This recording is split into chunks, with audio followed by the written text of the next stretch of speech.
Joe Burrow isn't from Hollywood, but his story belongs there. Everyone knows him now. He's won the Heisman, he's about to play for a national championship, and he's the projected #1 pick in just about any mock draft you can get your hands on. But it was only a few years ago when Burrow was burrowed away on the depth chart as a third stringer. Where did he come from and how did he get to this point? The script was truly made for Hollywood, but until Chase Chats gets a Netflix deal, let's just tell it on YouTube.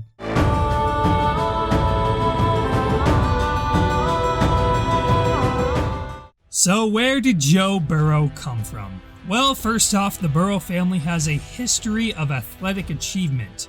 His grandma once dropped 82 points in a high school basketball game. His grandpa was a point guard at Mississippi State. His uncle, father, and 2 brothers all played football at Nebraska, but Joe's family always played defense. In 3rd grade, Joe started to play football and the team didn't have a quarterback. So Joe went against family tradition and played offense. Burrow began to master this side of the ball in middle school. 6th grade, we ran shotgun wide double slots. At youth football levels, you don't see teams doing that. And by his sophomore year in high school, he was the starting quarterback on the varsity team. After losing his first career start, Burrow and the Athens, Ohio football team won their next 29 regular season games. The team set the state record for most points scored in Burrow's senior season and went all the way to the state championship. Burrow was awarded the state's Mr. Football Award and as a 4-star recruit committed to The Ohio State. And when they offered you, what went through your head? Commit, right away. Here we have a record-setting high school quarterback coming out of a poverty-ridden area, getting ready to play for the crown jewel program of his hometown state. And nearby would be his dad, a former NFL draftee turned college football coach who was the defensive coordinator at Ohio University. It all just seemed like a perfect fairy tale.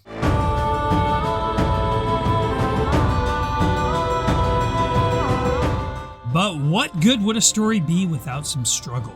In 2015, Burrow redshirted his first year with the Buckeyes. He barely played the next year, but at least he was still young. In 2017, Ohio State sure wasn't stressed for talent in that quarterback room.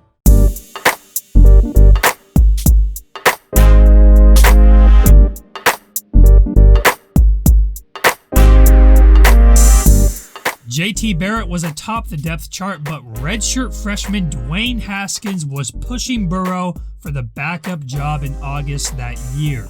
Just weeks before the season started, linebacker Chris Worley was about to change the entire college football landscape, although the effects wouldn't take place for a few years. During a drill, Worley was rushing the quarterback and thought Burrow had the ball. It was too late for him to realize by the time he struck, and Burrow's hand got caught and broken. That accident thrusted DWAYNE Haskins into the backup role, dropping Burrow down to 3rd string, even when he was healthy enough to play again. Later that season, when the Buckeyes were down against rival Michigan, JT Barrett went out with a knee injury, and it was Haskins who came in to play rescue, leading the Buckeyes down the field on 3 different scoring drives. Burrow was never able to regain that lost ground.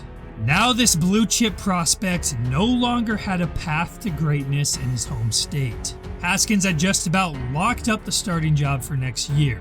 That freak accident during an August practice changed everything, and now more change was coming. I wouldn't say I was too frustrated this year. I was frustrated with the injury, but other than that, I wasn't too frustrated.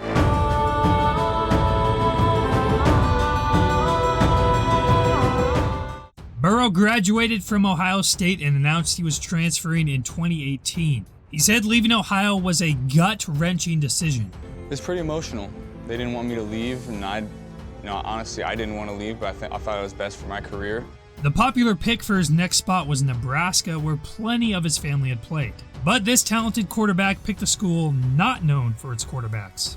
If anything, LSU was known for subpar quarterback play despite having some great teams. According to Burrow's father, other coaches told Joe, You're going down there to be under center and hand the ball off to a tailback 60 times a game. Apparently, the quarterback history was a real concern for the family. But they saw an evolution happening, and LSU promised change up front. Academically, Burrow was now in a master's program that consisted of online classes. This obviously gave him some extra time to play football. In fact, after sitting on the bench for so long, Burrow said he looks at being an LSU quarterback as his first job out of college. Apparently, he barely goes on campus and spends more time at the football facilities to watch film.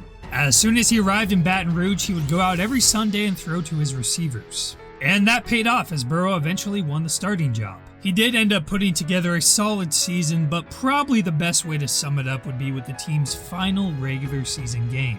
LSU and Texas A&M battled in one of the greatest games of all time.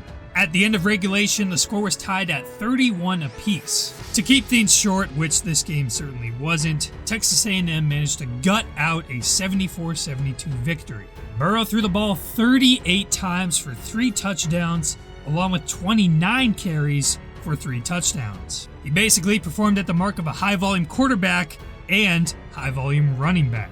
After the game, he was so exhausted he collapsed in the locker room. This is the Joe Burrow who'd waited years to show what he had in him. And that night, before any real Heisman talk ever took place, it perfectly describes who he is as a player. And even so, LSU still lost its 3rd game of the year. And we knew that everyone was going to doubt it until they saw it against Florida, Auburn, and Alabama.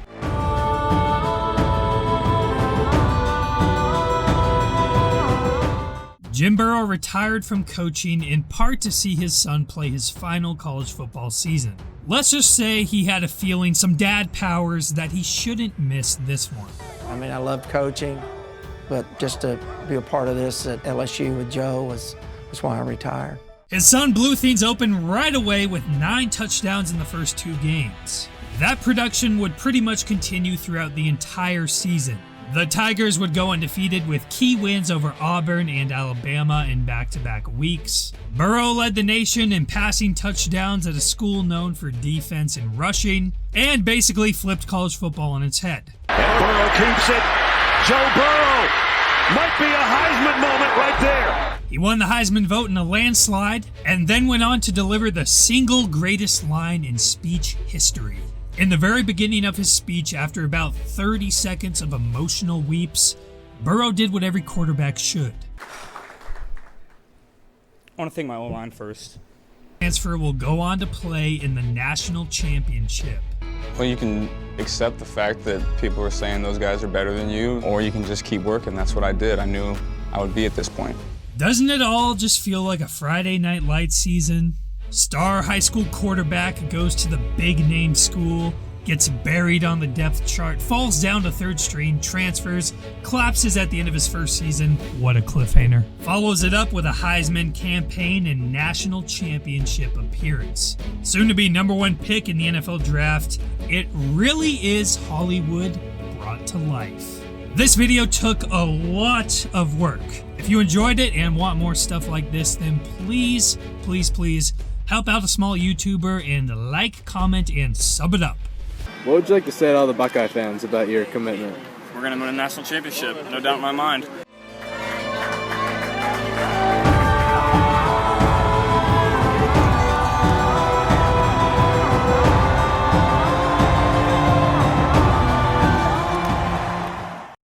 Oh, hello. I'm just here to stall and get this video to 10 minutes for more cash money, homeboy. If you like Joe Burrow or Eli Manning, please leave a like and watch another chase chat so I can make bank. Sub it up.